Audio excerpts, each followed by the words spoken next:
Let's begin. Good afternoon and welcome to this meeting of Social Care, Health and Wellbeing Scrutiny Committee on the 1st of April 2021. Just to make you all aware, today's meeting will be recorded. Can I also welcome members of the public and press to today's meeting? And can I kindly ask you to observe the meeting only and not to speak or participate? Can I please remind you to switch your phones to silent for the duration of the meeting? In addition, can I refer you to the protocols for remote meetings which have been previously circulated, namely, your microphone should be switched to mute unless you are speaking.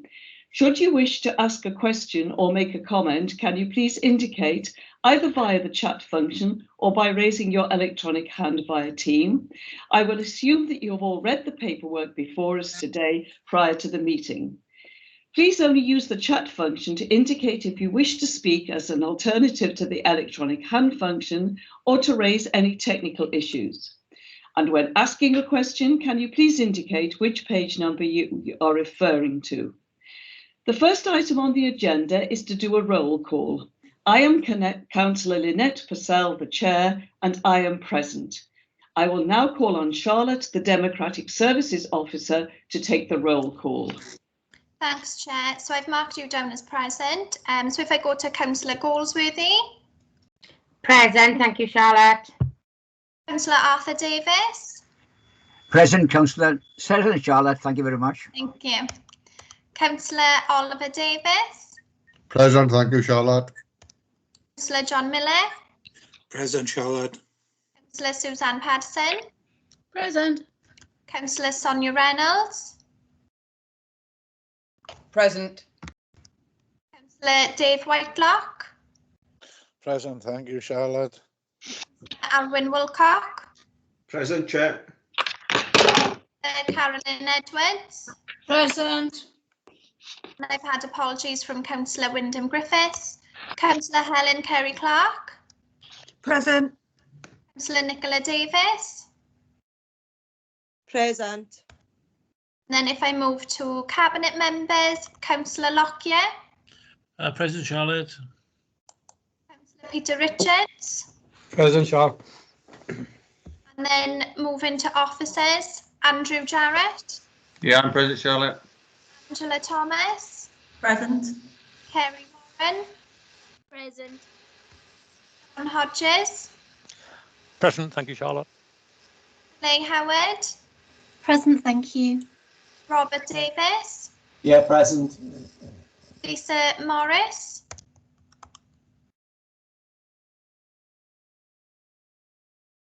Lisa? Sorry, present. It's okay, thank you. Tammy Davis. Present. Have I missed anyone at all? No, then Chair, that's everyone. Thank you. Thank you very much. The next item on the agenda is to look at the Chair's announcements.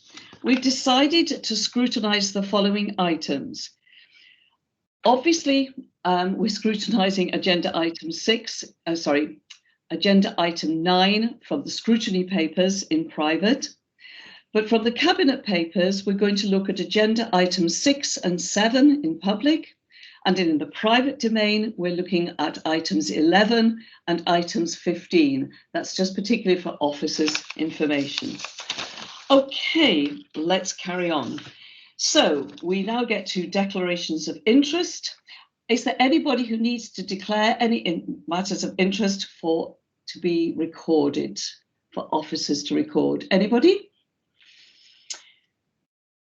God. Oh, Councillor Goldsworthy. Yes, direct payments it is. I'm a PA for my mum. Okay. Thanks, Councillor Goldsworthy. Yeah, is that okay? No more declarations of interest? Fine. So we're now looking at the minutes of the 28th of January 2021, and these are for approval. Are there any comments?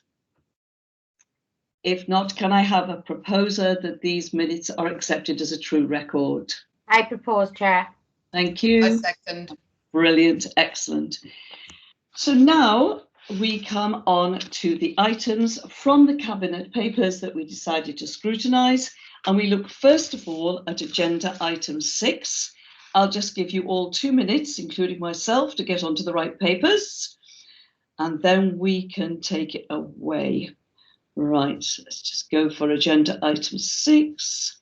Brilliant, got it. Okay, officers, do you wish to say anything before we begin? Nope. Sorry, we'll go straight to questions, Chair, if that's okay. Brilliant, thanks, Angela. So, to begin with something very positive, I'd like, as the Chair, and on behalf of the committee, to congratulate the independent domestic violence advisors who I saw through the press recently won a High Sheriff's Award. It's really nice to see people being recognised for all the good work that's going on in the background. Thank you very much. So, having read these papers, there's other items I'd like to welcome. First of all, the creation of the Single Housing Support Grant, which I think officers will probably agree makes life a little bit more straightforward, that it's all in one place. Secondly, we were very pleased to see the inclusion of case studies, some of which were very moving. The quote on page 50, "I and my children are safe." And the musicians amongst us were particularly impressed by the young musician hoping to return to college. He was quoted on page 41. We also welcome all the actions identified on page 27, which were identified as a result of suggestions by service users, particularly, for example, the addition of more outside seating and the provision of gardening equipment. All these suggestions that are coming from service users themselves obviously are going to make a difference to their quality of life. So thank you very much for that. We now go on to questions, and the first one, who was indicated in the pre-briefing session, was Councillor Arwin Woolcock. Arwin. Yeah, thank you, Chair. It's a query really. On page 6, Chair, of the report itself, it states that Welsh Government has extended the timescale for local authorities to publish their new strategy until December 2021. However, in the plan itself on page 13, it suggests that the council has been given until the end of 2022 to produce the new strategy. I just wondered which one of those is actually correct, Chair. Yeah, I'll ask Sinead to answer this one. Thank you. Yes, thank you very much, Councillor Woolcock, for pointing that out. It is an error. It is December 2021, so we will make that amendment. Thank you for pointing that out. Thank you, Chair. Are you okay with that? Yeah, fine. And Councillor Reynolds, you had a question on this. Yeah, on the same item, I didn't pick up the error. I'm not quite as good at that as reading my papers, obviously, but I did wonder, given that we've discussed that Scrutiny will be looking more at getting involved in earlier stages of policy, what you're developing a new strategy, obviously, over the course of this year. Will there be a role for discussion of that development as we move forward, and how's that being undertaken? Absolutely, there will be a role. Sinead, we haven't set up any task and finish groups yet, I'm assuming. No, we're just recruiting into getting someone to be able to pull this together, but that's an excellent suggestion, and we'll make sure that when we do our consultation strategy and things like that, we will make sure that's included. So thank you for that suggestion. Thank you very much for that, Councillor Reynolds. I wanted to ask a question on page 17, the graph at the top of the right-hand side. It shows us some very good statistics about the effects of intervention. But the very last bit in the graph shows no difference, 23%, 24%. So presumably this is a small group of people who, despite interventions, are still remaining homeless at the end. It's the 24%. I just wondered if officers could give us any further details about why we think we have that problem. Yes, I'm sure Rob Davis could go to town on this one, Councillor Purcell. Take it away. Sorry, could you repeat that again, please? Yeah, sorry. If you look on page 17 and you look at the graph at the top of the right-hand page, it's got very good statistics. You've got people needing support to remain in their own home, and then a far smaller number are then requiring that support. But when you get to the homeless statistic, you have the difference between 23% and 24%. In other words, despite intervention, you've still got this cohort of people who are remaining homeless. And I just wondered what your thoughts were about that.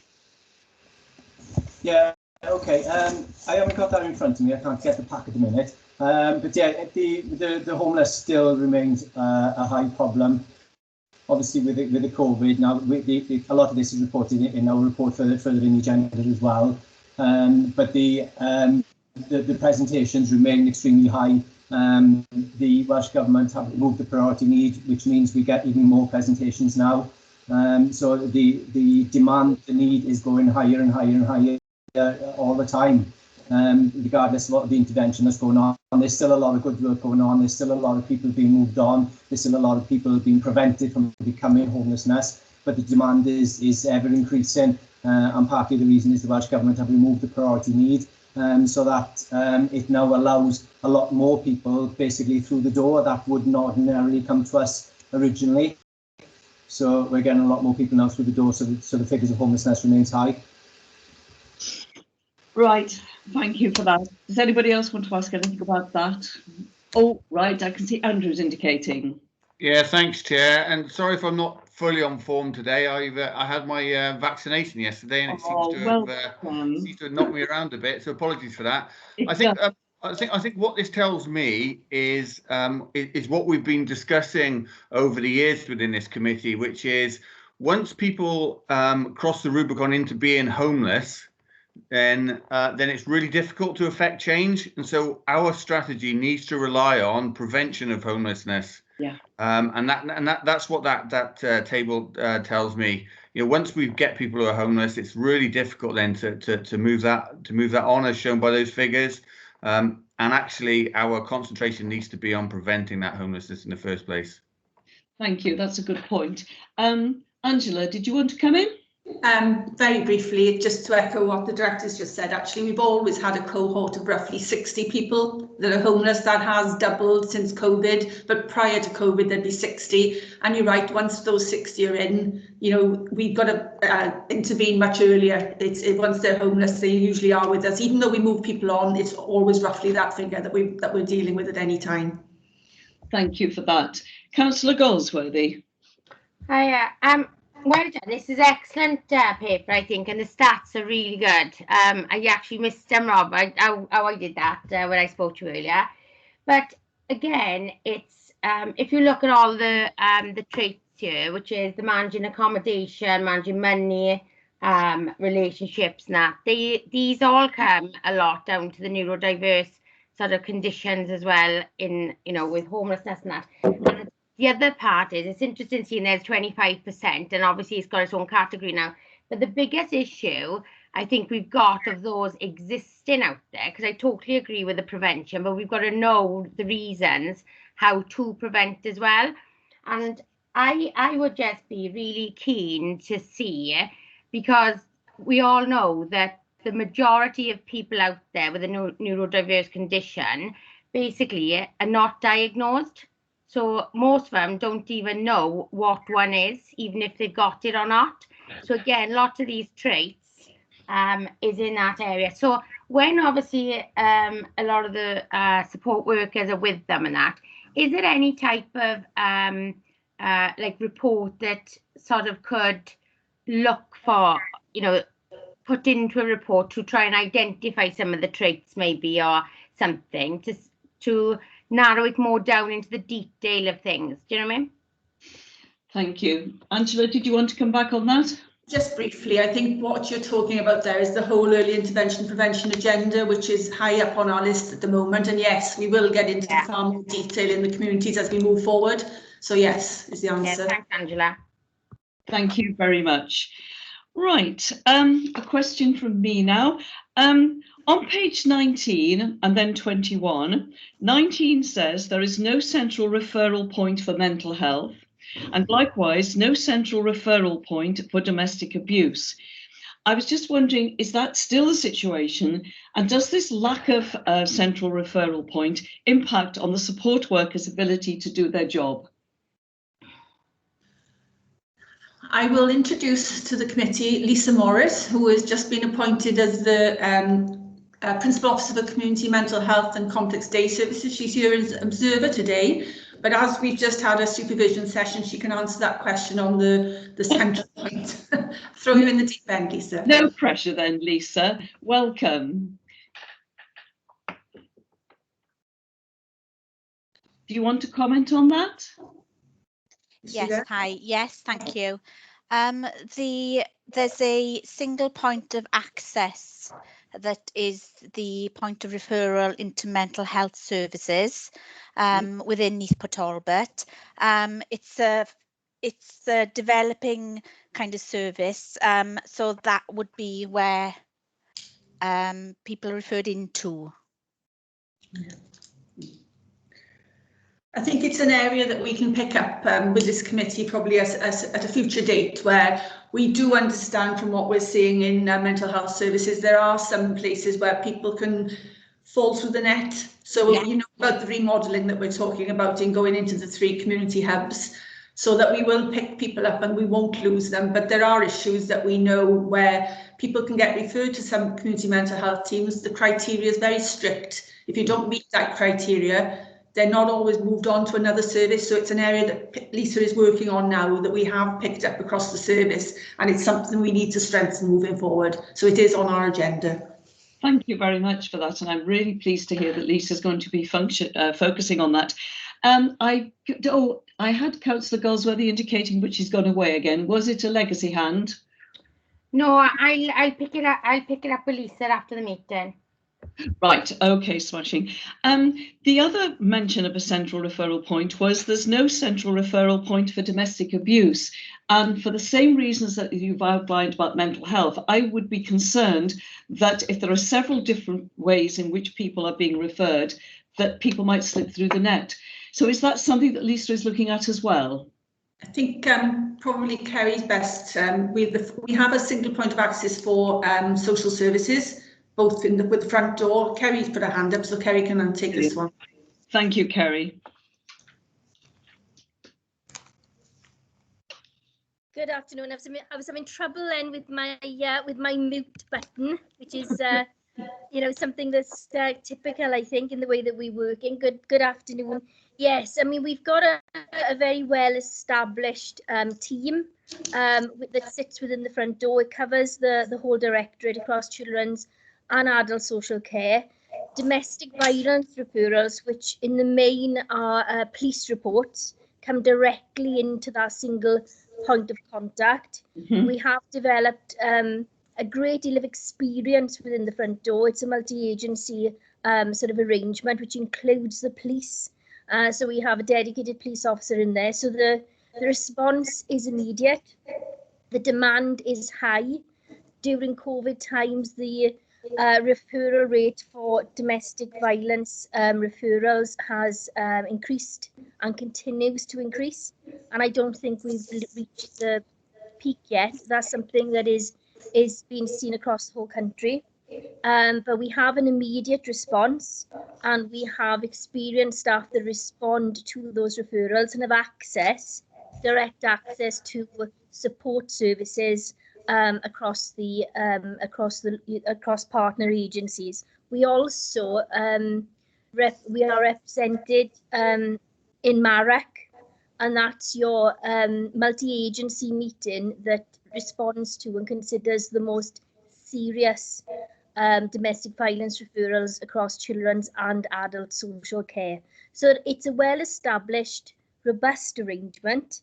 And I think working relationships and partnerships have embedded over time. So there is a confidence that arrangement is working, and referrals are looked at in a very timely fashion. But what I would say is that the demand is rising, faster than I've seen it in many years. Thank you for that. It's something we'll have to keep an eye on, definitely. Thank you very much. Right, I had another question on page 39, which is about the impact of COVID. If I can just find it a moment. Yeah. It says that the evictions have been halted, obviously, which is good for some people, but not for others. where they might be in a domestic abuse situation. But it then says some people are scared of coming into a property where COVID might be present and are therefore staying at home with the perpetrator. Now, that is quite worrying, particularly in light of what you've just said. So I just wondered if that's still the case or whether things have improved at all since the report was written. And probably Kerry, I should imagine, to answer that. Yeah, that is an issue. It continues to be an issue. Again, you know, we have mechanisms in place so we are aware of those situations very quickly and we respond accordingly.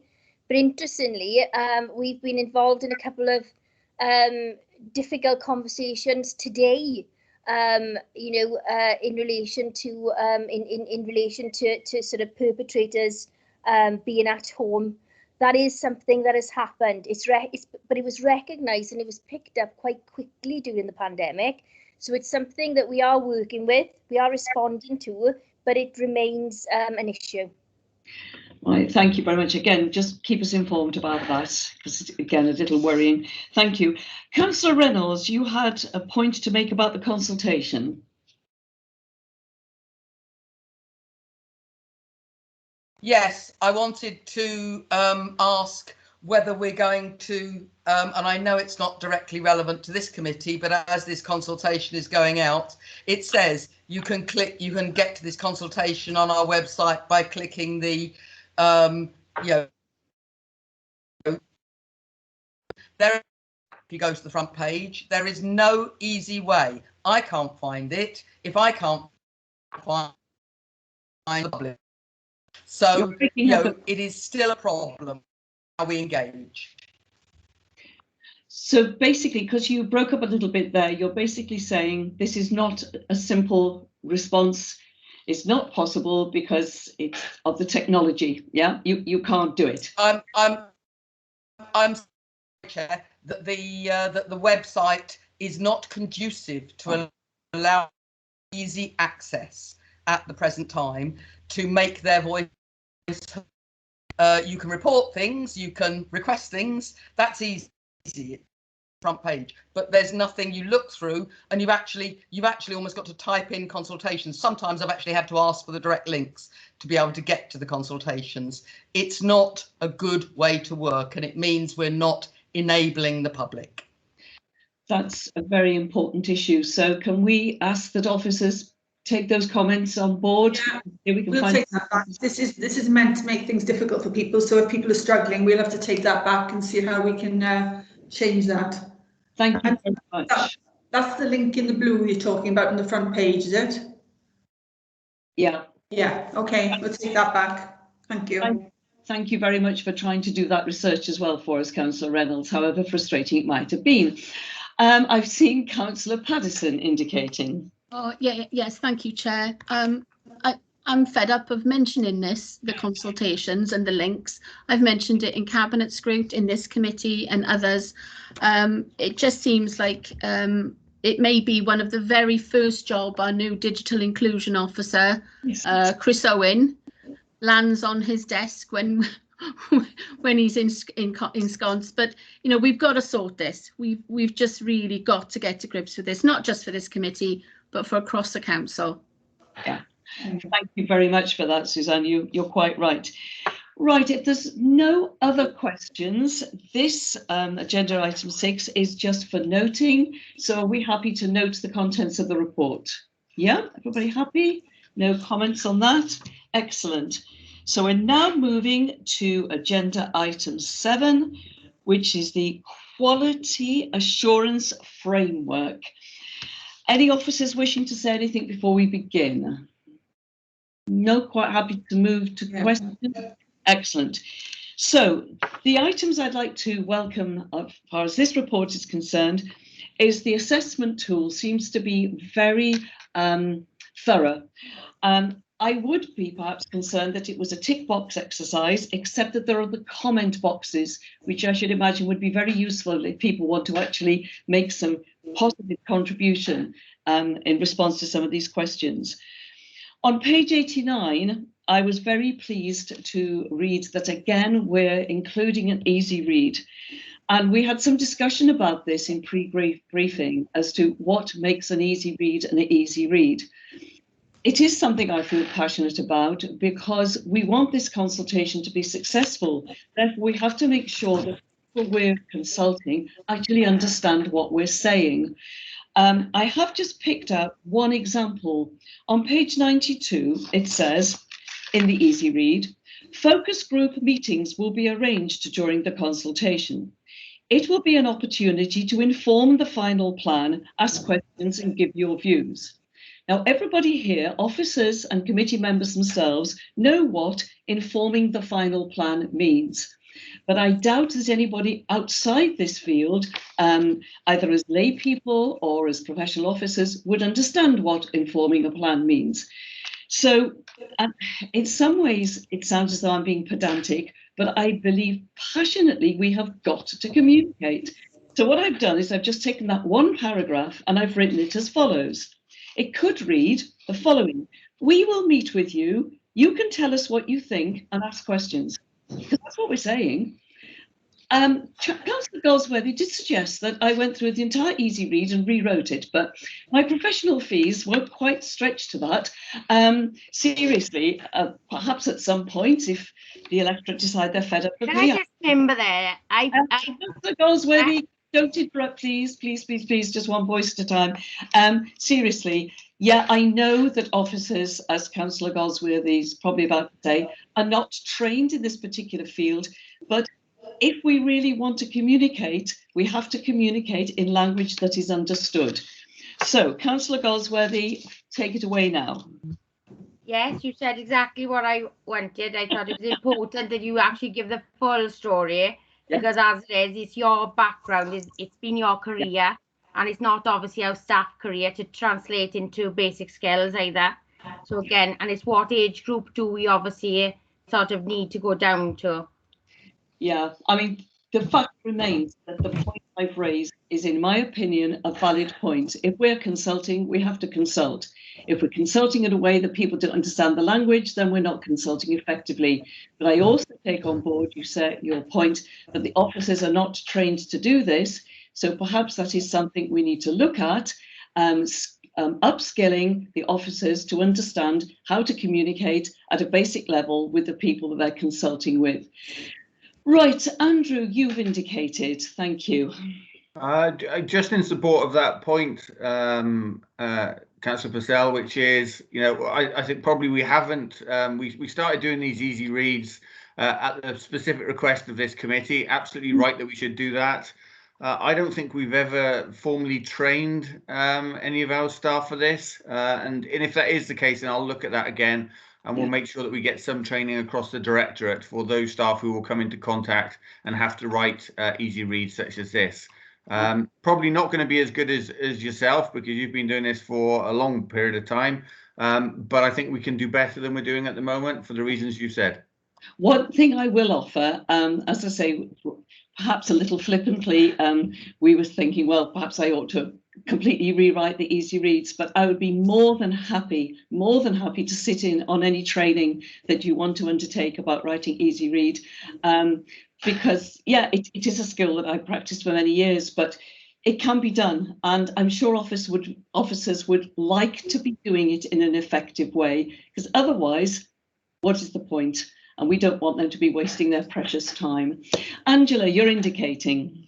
Yeah, absolutely agree with what you said. And I mean, the talk, you know, everything we do at the moment is co-production. So absolutely, whoever we can engage in that, you know, I don't like the term service users, but we should be engaging the people that are our target audience as well. So again, anything that can be offered to support us. Andrew's absolutely right. We don't get training on any of this. We do our best, but when people read it cold, it comes across, and we take everything on board you're saying. So thank you. Thank you. And I am happy to help. Councillor Reynolds.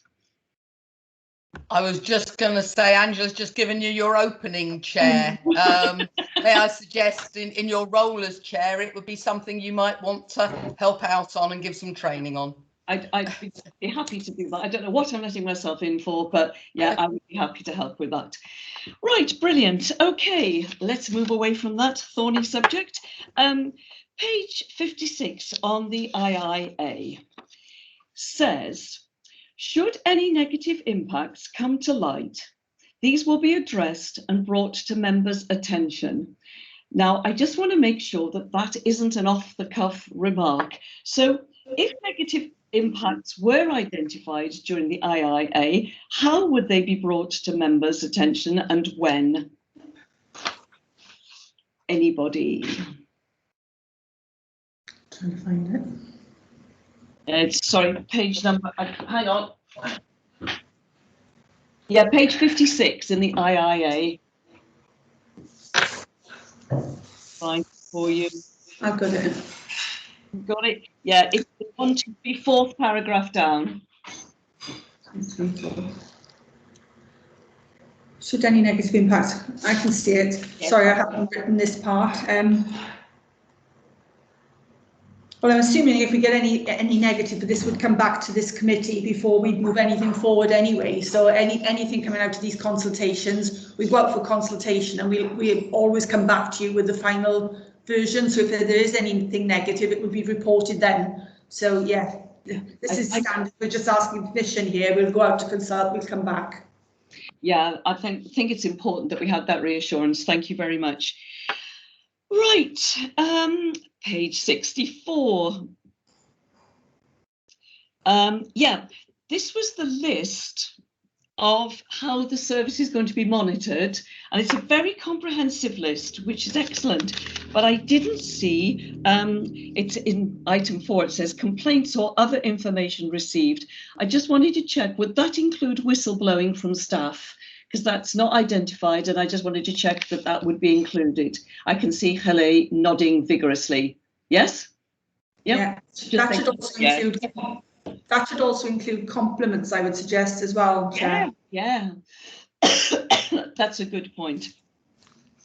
Right, I haven't got any more questions indicated either in pre-briefing or now. Are we happy to move to the recommendation, which is on page 57? Anybody, before we move to the recommendation, are you all quite happy? Yes, okay. The recommendation says, it is recommended that taking into account the attached integration impact assessment, members grant permission for officers to consult on the proposed quality assurance framework for the provision of learning disability and mental health supported living services in Neath, Talbot, attached as set out at Appendix 1 to this report. So, are we all happy with that? Can I have indications of anybody who is not happy to accept that? And it's to go to Cabinet Board. Yeah. So we're happy to go to Cabinet Board as written. Yeah? Excellent. Thank you very much indeed. All right. Looking at my list of instructions, we're now back to the scrutiny papers. Give you 2 minutes to get back to those. Here we go. Just to let you know that we have no urgent items. Oh, sorry, thank you for that bit. No urgent items. We're back to the scrutiny papers and we're looking at the forward work programme. So for anybody who wasn't able to attend pre-briefing, Charlotte would just like to give us a bit of information. Charlotte, that scrutiny officer Charlotte, would like to give us a little bit of information about the new format of the forward work programme.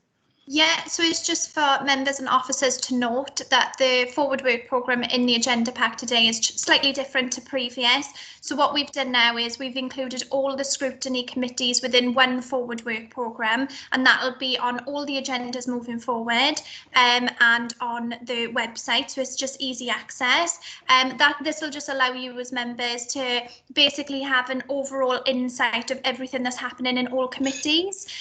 So because your remits vary between each committee, when you look at the forward work programme, you will be able to see if there's any other particular items that you're concerned about or wanted to look at. You will be able to see that they may be focused on in other areas in other committees.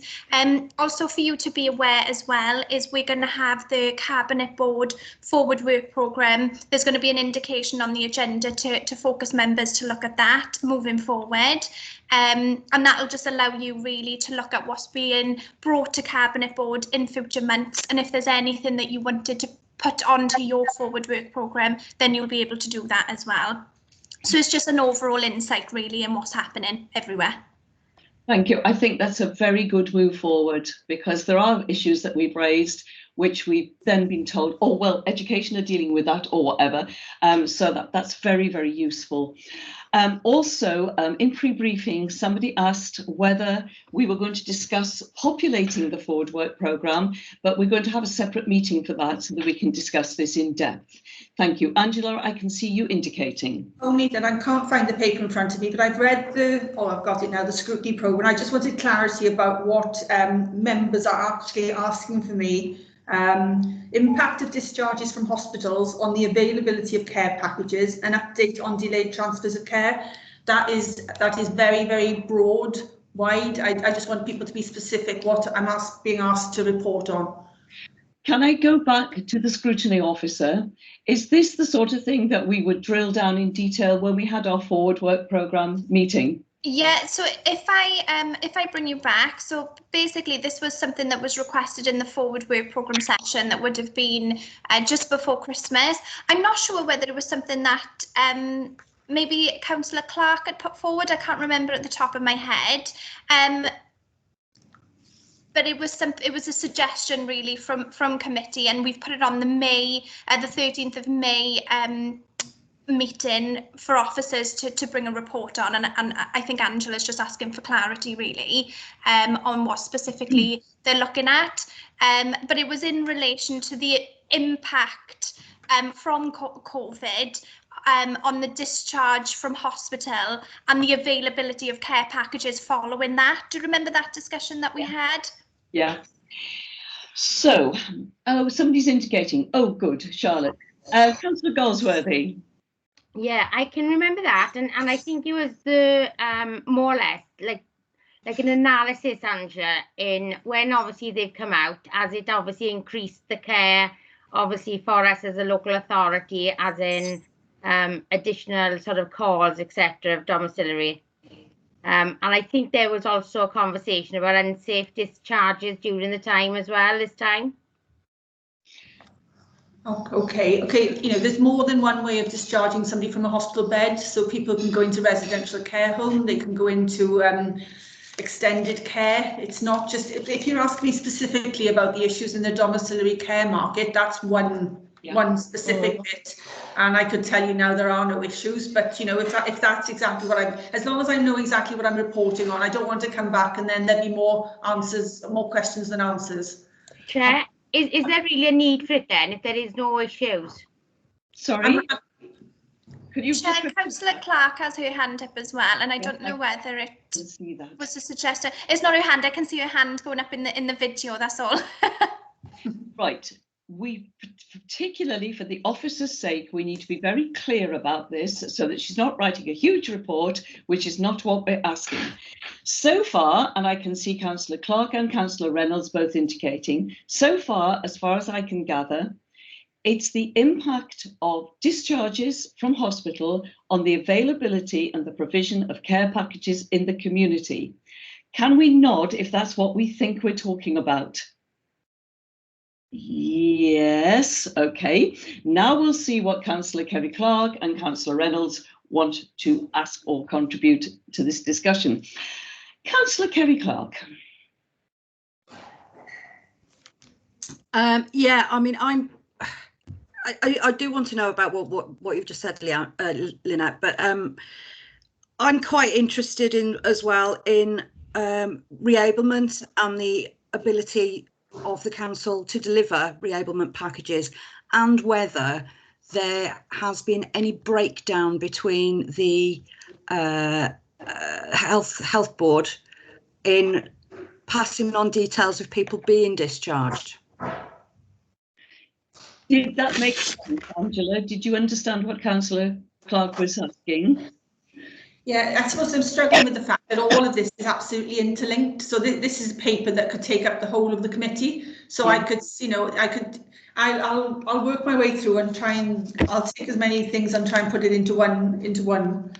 Would it help the officer? And I can see Councillor Reynolds indicating, but would it help you, Angela, if we had these as two separate reports on two separate occasions? They're very intrinsically linked, if I'm perfectly honest. So I could track a patient from the time they were admitted to a hospital. If they're going to residential care, did they come to domiciliary care? Do they need a period of reablement? How long is that for? Once they've had the reablement, are they now waiting for a package of care long term? Are they reabled and requiring no care? Do you know what I mean? It is very broad. I'm quite happy to pick up as many of this. If I try and put it into one report and put those headings down, reablement, you know, I'll try and, yeah, it is very broad, but that's not a problem. Are you sure this is doable? Yeah, it's doable. It's just going to be quite lengthy. Yeah, that's fine. Yeah, okay. Councillor Reynolds. I am concerned about the doability. However, you know, I remember that discussion, and I remember it also indicating the impacts of, you know, COVID in general on, you know, there are a number of cases in my ward, for example, of people who've died of COVID. Their other half has come out of hospital and now being cared for by family, and that family struggling and really failing to cope. And, you know, how we're coping with the extra care overall out of all of this. So I remember this as being a much wider issue, and I am concerned about the impact on officers and putting too much on. So, you know, spread it out. But I remember the conversation being wider than that. Mm-hmm. Right, okay, I can see Scrutiny Officer indicating.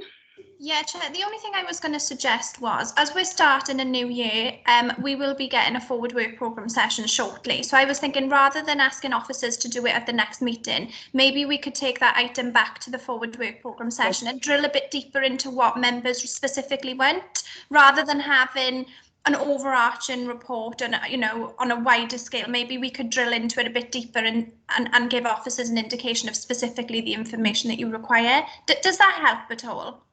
It certainly helps me, and I'm hoping it will help Angela as well. Does that make more sense, yes, Angela? Absolutely. Yes. I'm not trying to hide anything here. No. It's just to be specific about what people are asking, what need to know. Yeah. This is why at the beginning I said we've got this forward work programme planning meeting. That's when we need to give the officers a chance to understand what it is we're actually asking, on the understanding that nothing is therefore going to be swept under the carpet. Right, I saw Andrew indicating, but his hand's gone down again, so you're happy with where we're getting up to. Right, I've got Councillor Woolcock and I've got Councillor Paddison. Arwin first. Thank you, Chair. Yeah, I was just, I can understand, I think, where Angela is coming from with the description there, the impact of discharges from hospital on the availability of care packages. In fact, it is the availability of care packages that depends on the ability to discharge from hospitals. So I can understand, you know, the confusion that the way that is phrased is causing Angela. But I go along with what Councillor Reynolds has said. I think we do need to have a look at the impact of COVID and how it's affecting the ability to discharge, whether the care packages are there or not. I think that's the question that we need addressed, and go along with Charlotte from Democratic Services. The session that is intended to be booked maybe can get to the bottom of that. Absolutely. Councillor Paddison. Yeah, thank you, Chair. Yes, I can see where you're going, Angela. We don't want officers to prepare reams and reams of reports that just say everything's working swimmingly. That's just a waste of time, isn't it, from everybody's point of view? But I think in our forward work programme debate, we might be able to drill down and maybe ask where you can give us a report based on what you think the risk factors are, rather than generally everything. you know where we are going, and I think that will probably be better, but we can do that in our next meeting. Yeah, that's absolutely fine. And I could tell you here and now, people are not recovering as well as they would have done pre-COVID. So reablement services 6 weeks or more like 16 weeks. So I can give you a general flavour for all of that. It's obviously hit older people and it's taking people longer to recover. So yeah, I'm happy to do that. If I have specifics, I can bring that back. Brilliant. That's been a very constructive conversation, and we can drill down further on that in the meeting that we're going to have for our forward work programme planning. Excellent. Right, okay, so we're now ready for the scrutiny officer to say I've done it wrong, but I think I'm right. We're now ready to go into private. Yes? Yes, that's right, Chair. Brilliant. Okay, so I read out this paragraph which says, to resolve to exclude the public for the following items pursuant to Regulation 4, 3 and 5 of Statutory Instrument 2001, number 2290, and the relevant exempt paragraphs of Part 4, etc. of the Local Government Act 1972. Can I have a proposer and a seconder to move into private, please? Thank you, Chair. Thank you. At this point of the meeting, can I thank any members of the public and press for joining us this afternoon? But could I please ask that you now leave the meeting? And could I also please ask that the recording of the meeting now be stopped? So we'll wait for